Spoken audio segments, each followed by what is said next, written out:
What's up, investors? It's the Russian dude, and it looks like that the most recent CPI inflation report, which literally came out yesterday, turned the Federal Reserve to be a little bit more conservative in their narrative rather than even previous week. Because right now we are almost no longer talking about the rate cuts of 0.5%, now we're mostly talking about the rate cut of 0.25%. The Federal Reserve looks like will not accelerate its pivot, it will go to according to its original plan. So let's talk about all this right now. And starting with the most recent CPI inflation report, the numbers came as following. The US CPI core came at 3.2%, the previous number was exactly the same and the expectations were also 3.2%. And the US CPI came at 2.5%, the expectation was 2.5%, previous number was at 2.9%.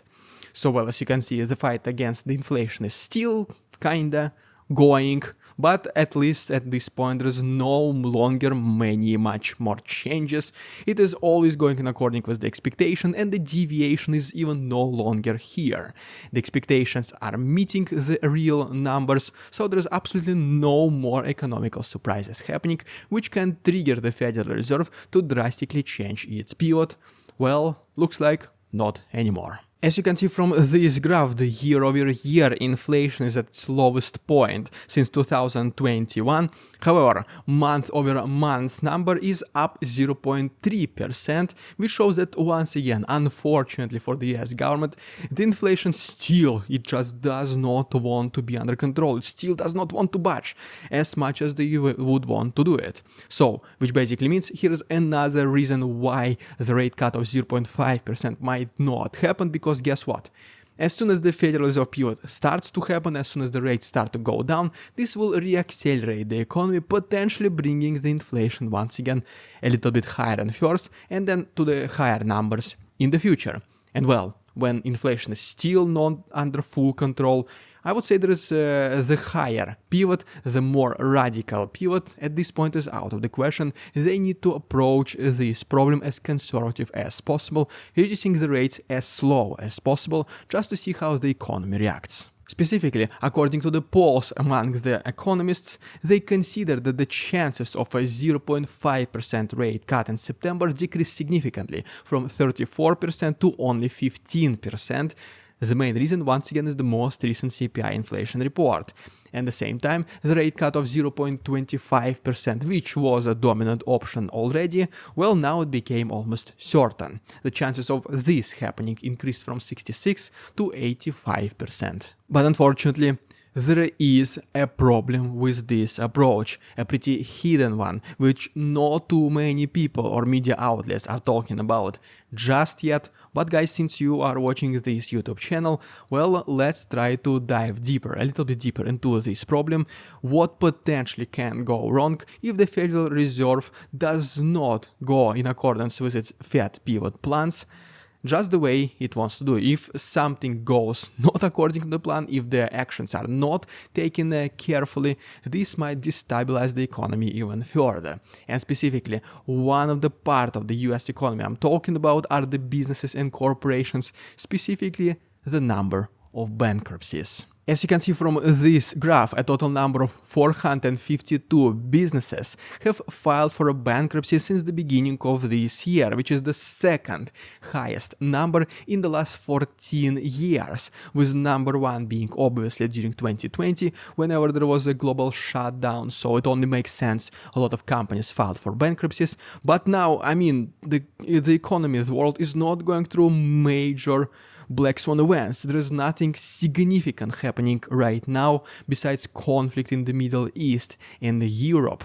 Well, so, but the second biggest number of bankruptcies being filed in the last 14 years, well, that's a pretty big red flag if you ask me. And obviously, if you think about it, one of the main reasons for this, it is because it is the environment of higher than usual and longer than usual high interest rates. Smaller businesses especially, which just started their business activities, they pretty much count every single dollar. So whenever the rates are high, they obviously take business loans, which they have to make interest payments for these business loans. So in this environment of high interest rates, This, just interest payments alone, they can significantly hurt the business and even just in general stop the entrepreneurial activity among the population. And so this is exactly the problem we are talking about. If the Federal Reserve does not start cutting the rates faster than maybe originally expected, even more businesses can start filing for bankruptcies. These are the companies, these are enterprises, which are paying a lot of taxes into the US government. They just fuel the US budget with these taxes. Besides this, they create a lot of job opportunities. They provide employment, employing hundreds of thousands, if not millions of people. And well, as you can see, these are the companies which are now struggling the most. So pretty much the Federal Reserve is facing right now two choices. Option number one is to cut the rates slower, or as slow as they expected to do it, only at 0.25% per meeting. This can, yes, kinda keep the inflation under the control, even though it might spiral out of control. But at least you kinda start or restart the economy slowly just to maintain control, the grip over the economy. And on the other hand, this will continue to hurt businesses, especially small ones. And on the other hand, if you do start cutting rates faster than previously stated, for example 0.5% in the next September meeting, this can reaccelerate the inflation faster, pretty much undoing your entire work. But on the other hand, this can help smaller and medium-sized businesses with maintaining their business loans. So this can once again provide employment for people, make people to have at least job, to bring money home, to maintain their lifestyles. So as you can see, yes, this is a pretty big double-edged sword. So I will be pretty curious to see what Federal Reserve decides to do during its next meeting, because the next one in September will be extremely crucial. This will be the beginning of Fed's pivot, and the economy will have much different performance after it starts to happen, and I'm very curious to see what's going to happen and share this news with you guys. So if you're excited to continue receiving these updates, please like this video, subscribe to my channel. Thanks so much for watching, see you tomorrow.